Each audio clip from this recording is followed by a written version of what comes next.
Hey everyone, welcome in Betsperts Golf here for our first look at the 2026 American Express. A fascinating week here. Congrats to Chris Gotterup, who's not on my radar for the Sony Open.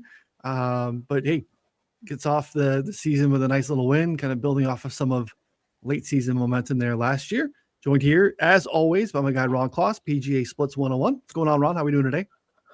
Hey, yeah, Goddard is someone who I think we need to start taking more seriously. Like at least I do. I made the mistake again of kind of underrating him this week. But when you go back and think about it, he won the Scottish, played so good at the Open.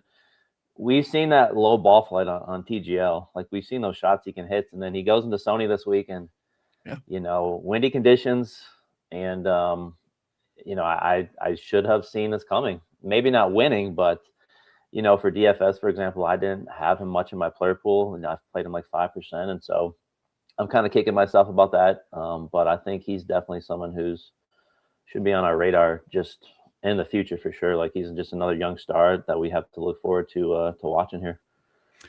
Yeah, it's like good golfers can pop anywhere. And sometimes we'll get into a bad habit, and maybe I do it again this week here because I think the setup for the Amex is similar. When you have someone who really thrives with driver in hand, and I go last week wasn't necessarily less than driver course, but it's definitely a place where you have to lean on accuracy a little bit. You had talked about the rough being up relative to previous years, so it was definitely prioritizing keeping in play type guys. So I targeted him in matchups, even I bet Berger against him, and almost still won that because he had a Sunday sweat, but they're both inside the top 10 battling it out. So it is an interesting way to think about things. Even these bigger, like prolific drivers, they club down, they could still maintain their distance advantage. And when you have those types of shots that Goddard obviously showcased yesterday was, and all week off the tee, pretty wild to see. So this is a difficult game that we're playing. It's the handicapping, picking winners for, golf tournaments and stuff. So live and learn and pick it up and move on for the next week. So we are mainland back in the States. Obviously we, in Hawaii, but California for the American Express. Very, very interesting week handicapping wise. Because again, if this is not new to you, we are dealing with a 3 tournament rotation or 3 course rotation for this tournament, which leads to a Saturday cut. So 54 hole cut after everyone's rotated through the 3 different courses. The remaining golfers play on Sunday. We also have a pro-am element here as well, which impacts how the courses are set up, how the rough is set up, and typically why you see scoring being so easy here. Ron, why don't you tell us about what to expect this week for the American Express? Yeah, so this is probably the biggest birdie fest putting contest week of the year. You're going to see these 3 courses now. The Nicklaus Tournament course, La Quinta Country Club, those 2 have actually ranked as the 2 easiest courses on the entire PGA Tour over the last 5 years. So extremely low score going to be the expectation here. And then, of course, you have the Pete Dye Stadium course. Players will play one of the first 3 rounds there, and then the final round will be there, like you said. Now, that course has gotten a bit tougher. So the key thing to note is last year, the scoring average at the Pete Dye course was only 0.65 under par per round. When before that, it was like over 2, under 2 per round. So kind of what happened is in between the 2024 and 2025 years, they did a complete renovation of the greens and the bunkers. And so it doesn't make sense at first because the greens were always 5,000 square feet there. So one of the smallest greens on tour, they actually expanded them to 7,000 square feet. But the ability to add all these new challenging pin positions, combined with, obviously, whenever you have new greens, they're going to be firmer those first few years. And so last year, I remember balls were just bouncing. And so holding the green was tougher than, any year past, pretty much at the stadium course. And so, for kind of those reasons, the stadium is a kind of a sharper, more penal test right now. And I would expect that to kind of continue this year. But yeah, just in general, this is, kind of all three courses do share a lot of the same characteristics. You're going to get calm winds this week. This is what, it's kind of described as a dome golf week, like you're playing indoors. Just perfect conditions, clear skies. All three layouts feature 4 scoreable par 5s. They all measure right around 7,200 yards or less, and they all share similar agronomy. So you're going to have these really smooth Poa trivialis greens, ryegrass fairways, and then you're going to see a lot of brown, when you're watching on TV, because the Bermuda rough is still dormant. So there's a first cut of rough. It's only about 1.75, right around there, a little less than 2 inches. So that's a ryegrass overseed. And then you'll see the brown dormant Bermuda kind of beyond that. It's only about 2 inches, and it's not really much of a threat here at all either. So just in general, just kind of keep that in mind. There's a lot of great rabbit hole stuff. We can get into, easy scoring. Putting and approach is super easy also this week. But yeah, just a lot of interesting things here with how easy it's going to be. Yeah, and I think the pro-am element is part of that too, right? Like you can't have these double-digit handicaps out here making these 6-hour rounds, right? So you have to make sure that the rough is playable. You can run into more, I think I would say, hazards, whether it's bunkers or whatnot at the stadium course. Now, again, stadium courses, we're going to play 2 of the 4 rounds for the guys that make the Sunday cut. We don't have full shot link data everywhere else, so that's a little bit tricky. You have to keep that in mind. So again, you can see here when you look at the Pete Dye stadium course on the rabbit hole in the course stats page. Again, that's only giving us part of the puzzle, because we're flying blind a little bit at some of the other courses, and like literally flying blind to a degree. Like typically we have very little TV coverage from those events as well. So sometimes you can figure out like, hey, what's going on over there? It was the what year was it? It was the Adam Hadwin, Adam Hadwin's 59. shooting a 59 over Yep. La Quinta. We should probably get a camera over there. It's a little bit tricky. So something that we don't have every week. And so.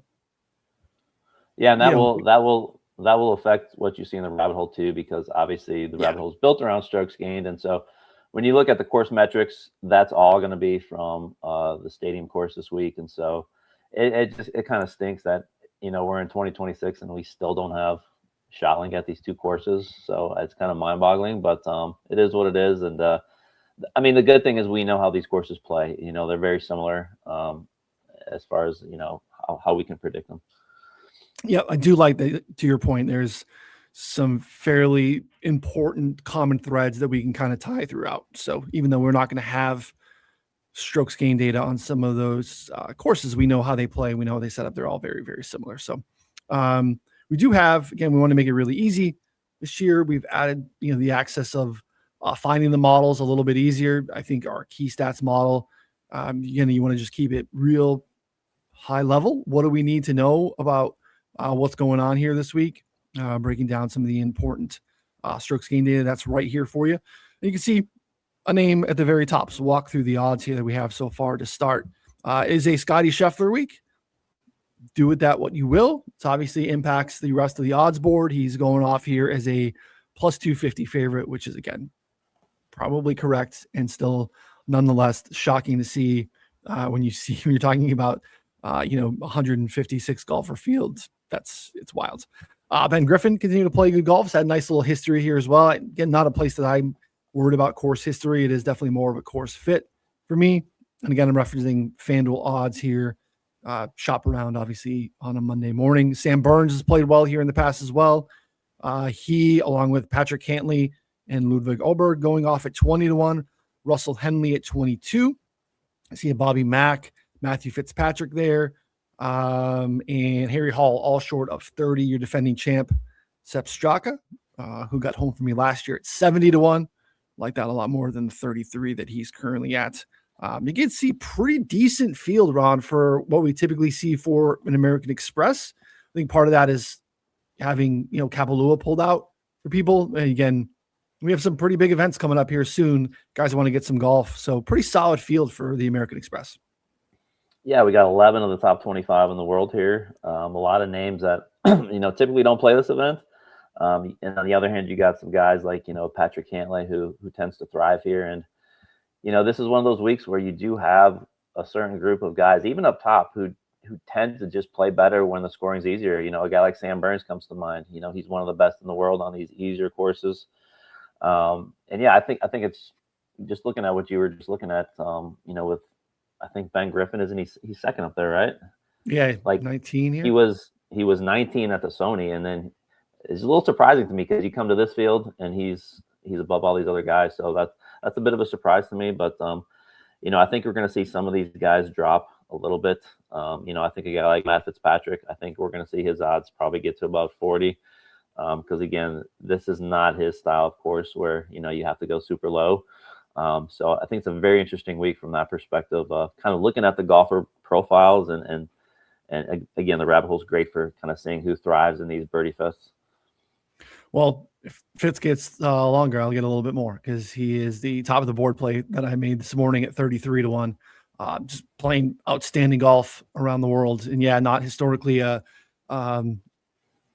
go super low place, but I don't think he plays a lot of these, right? So I just think I like how the game is trending. But yeah, you're right. I mean, there's definitely some guys that have historically played better or played here often. But again, not something that I'm looking at. You can look at that here if you wanted to go into our tournament cheat sheet. Again, another use of just kind of rolling metrics, how guys are playing as of late. And you can see here over the last 6 months, Ben Griffin is second to Scotty Scheffler in rolling strokes gained average. You can obviously make putts and bunches, and that's going to matter quite a bit here. And you can see a couple other Euros that are popping here, despite not having their DP World Tour data in here. So that's kind of, I think is an interesting piece and, part of the appeal for Fitzpatrick for me here. You get their recent form. Again, this is something that I think you'll enjoy more later in the spring and the summer when these guys are playing a little bit more, recent golf tournaments. And then if you want to just kind of look at course history, in one look here, you can get it as well. You can see Scotty's come here often. He would have come here last year if he wasn't hurt. This is an annual stop for him. He's really not threatened to the top of the board here often. Obviously, we've had a transition into who Scotty was and is. But again, not a spot where, we'll see without Scotty Markets. I'm sure of it. But not necessarily a spot that I'm wanting to jump in today. I'd rather just kind of take on Scotty here at the spot because it is such a birdie fest, and I think that does level the playing field. I think maybe some of the Ben Griffin stuff in the market is tying into the back-to-back top 10s here the last 2 times. That's probably a small piece of it. But if you want to just kind of scroll through and see who comes here all the time, who's had some success here. And again, I wouldn't lean too much on course history here. I think let's find Sepp Straka. I don't think we had like insane Sepp Straka.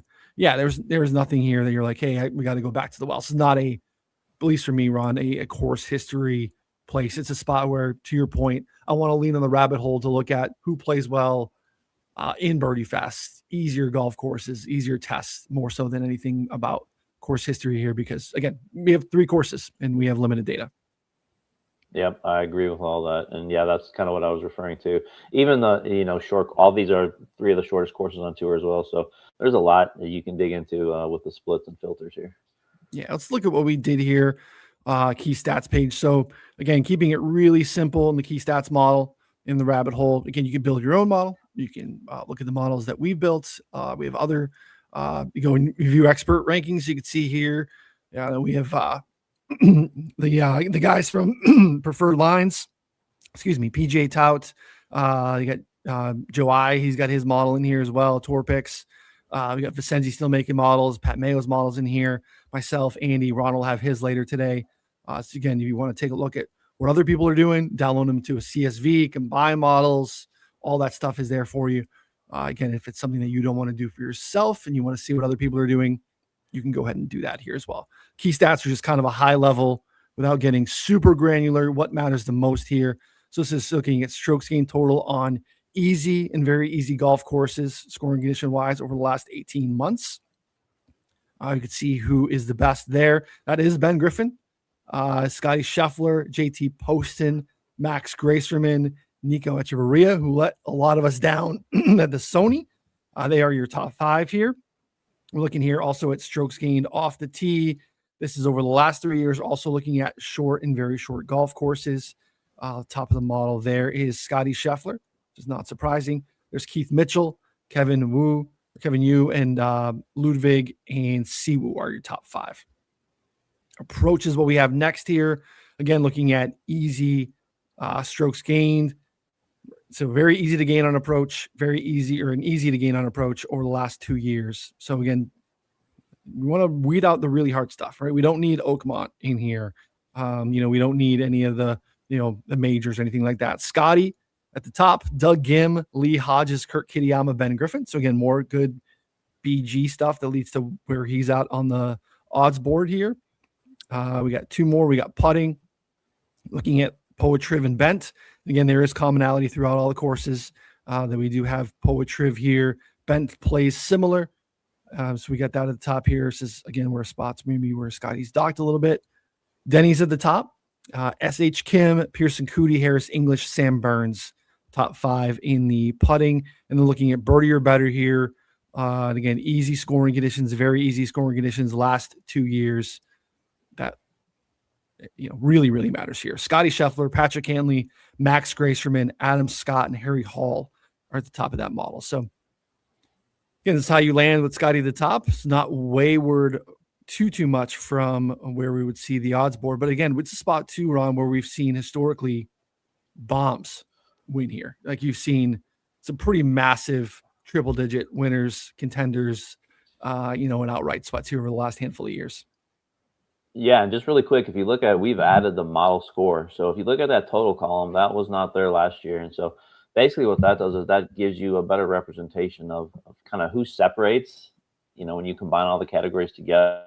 And so that was always there. It was always just, on the back end, you could never see that, but it's just a great representation to, basically Scotty Scheffler is, 97.8%, at the top here. And you can see all the separation just between him and Griffin. And yes, and I guess my eyes are opening to Griffin. Not that I was doubting him, but you can see Griffin even has some separation between the third player on that list too. So, but yeah, looking back, you're talking about Nick Dunlap came in here, and to your point on course history, I mean, the kid had never even played before, on an event like this, and he goes in at 300 to 1 and wins the thing. And you want to go back to 22, you have Hudson Swafford, 150. Andrew Landry, a guy who really has never done anything else on tour much. He comes in here at 200 to 1 and wins. And so, yeah, even Adam Long, the biggest one, 600 to 1 back in, 2019. So I think the field being stronger obviously is going to maybe prevent that from happening this year. But it's just evidence that anybody can win here. Short hitter, long hitter, doesn't matter who you are. They're all good. Right. Even the guys that are way down the board are really, really, really professional golfers. So when you take away the challenge, I think we've always talked about this too, where the good golfers separate when the test is harder. It's just so much easier for one of these guys to get white hot, just throwing darts at flags and then making a bunch of birdies, right? These are smaller greens. They're flat greens. You don't have rough because you have, the pro-am factor.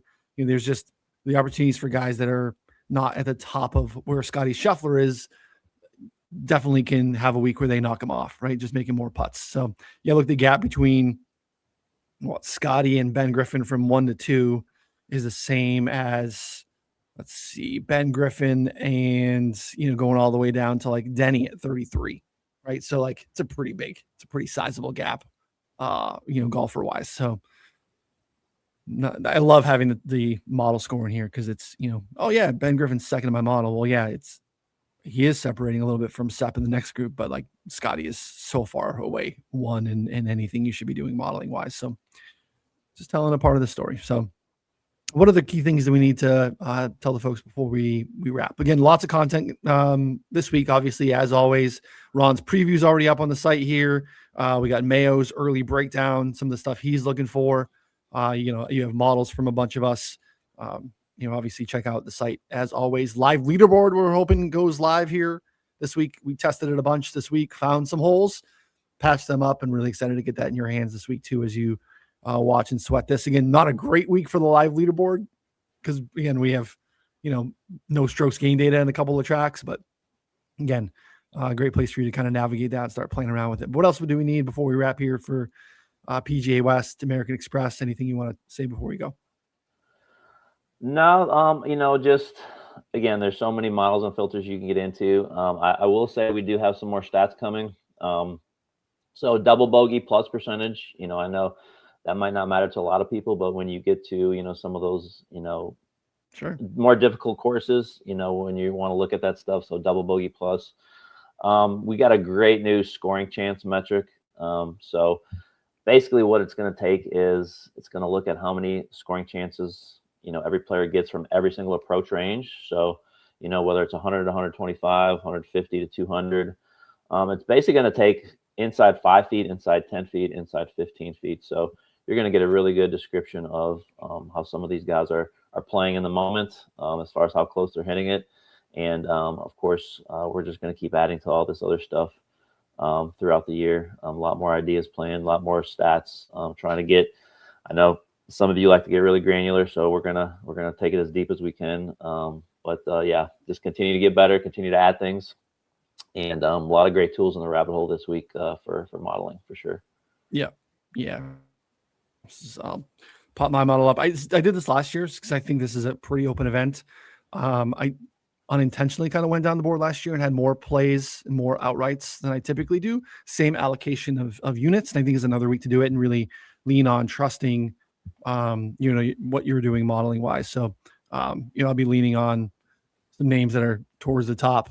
Really a lot of my outright bets this week will be, guys that are in the top 20 of my model, but I'm not deviating very much from even our key stats model for the week. I'm not looking at anything course history wise, filtering out pretty much everything for making sure that we're playing on very short golf courses with, easy to very easy scoring conditions. I think these are really important filters for the week. Again, looking at things through the lens of just rolling totals, you're going to get, I think, some data in there that's not super relevant, right? So I don't necessarily want to see how guys are playing on harder golf courses or longer approach shots because you just don't have an important amount of distribution there this week. You're going to have a lot of wedges in hand. Even guys clubbing down are going to have a lot of scoring wedges. So I think it's an important piece. And again, why the rabbit hole is so important in doing it this way, because we're just kind of looking at rolling strokes gain data, free stuff that you can go over to PGA website and look at. You're going to get data that I don't think is really relevant to the story that we need to tell this week. So use the filtering. I know it can be intimidating, but again, we try to do this here a lot on the live shows to make it really easy for you. Look and copy the models that we've already built. Look at some of the filters that we're building. I want to look at ball striking, but I want to look at ball striking with less than driver. Those are the different things that I think can matter a bunch this week. So use our key stats model, build from there. But I think it's a spot where swimming to the top is something I'm not going to be doing much this week. I want to be kind of floating in the middle there. I think there's some pretty good numbers, and Scotty helps drive the price a little bit more palatable for a lot of guys that would typically maybe be a little bit shorter. So, all right, questions. Yeah, fairways gains. We're going to have, again, for the most part, if you've thought about it or suggested it, we've already thought about it and are working on it, I promise. So it's coming. There's more math on some of these things than you would expect. We want to make sure it's accurate and better. Gino, I know Gino's in our chat as well. Does a lot of really good work. He's trying to make a one and done simulator software. How would you go about strokes gained and standard deviations? This is maybe a Discord discussion. Basically, their consistency or lack of round around. I mean, we have the floor ceiling model, which would probably be a great place to start if you're trying to weed out consistency, Gino, to get a sense of, spiked weeks and how that correlates to someone's rolling approach or strokes gain metrics, and looking at kind of how consistently they are gaining. I don't know if you have any quick thoughts on that, Ron. We can probably expand in Discord for Gino. Sorry, you're muted. Yeah, even just the rounds gained option that we have on the main rabbit hole page, like I think for me, just looking at what's a player's baseline. Obviously, off the tee is very sticky. You get into putting, obviously that's the one that's going to spike the most. So I think just finding those players who, are just positive. I think positive strokes gain in general. And then, like you said, you can easily find the separation when you go to that floor ceiling filter. And, if you're looking for approach or putting. But yeah, that's something I'll have to dig into myself and think a little bit more about. No, you make a good point. The rounds gained is, I love it. I think it's significantly better. Like if you're playing DFS cash, to get a sense of consistency, a sense of floor, and then you can go into the view section, look at floor ceiling, and get a sense of what those outliers are. Right? What does a spiked week look like? How frequently is that happening? How frequently is that happening relative to the field? Again, you can mess around with all golfers or active golfers, right? If you want to try to level set for what standard averages versus a field level average, to make sure you're working off of the right baseline metric. But yeah, I think these are great places to start. A combination of percentage of rounds gained, and you look at the floor ceiling through a percentage of rounds gained as well, which I think is a great place to start. So good stuff. This is why I like having smart people in the Discord, make us think about things in a different way, and we all get better from it. So appreciate everyone hanging out with us as always. Again, you can find this in podcast form every Monday at 10 a.m. Eastern, on YouTube at BetSports Golf as well. And again, on Tuesday, we have a betting show, 11 a.m. Eastern. Again, same bat time, same channel. Andy and I will go over models, talk about our picks a little bit more in depth. Again, lots of good content too over on Twitter. And if you're not following Ron at PGA Splits 101, you're missing out. You probably are. It's probably how you found us. Ron continues to, move the needle for us, push us closer to, getting out all the wild thoughts in his brain and putting them in the rabbit hole for you guys to all cut up. So appreciate it as always. Thumbs up, subscribe before you take off. If you have any questions on BetSports Golf, the rabbit hole, data, models, anything like that, find us on X. I'll be happy to help. We'll be back tomorrow. Thanks for hanging out, everyone.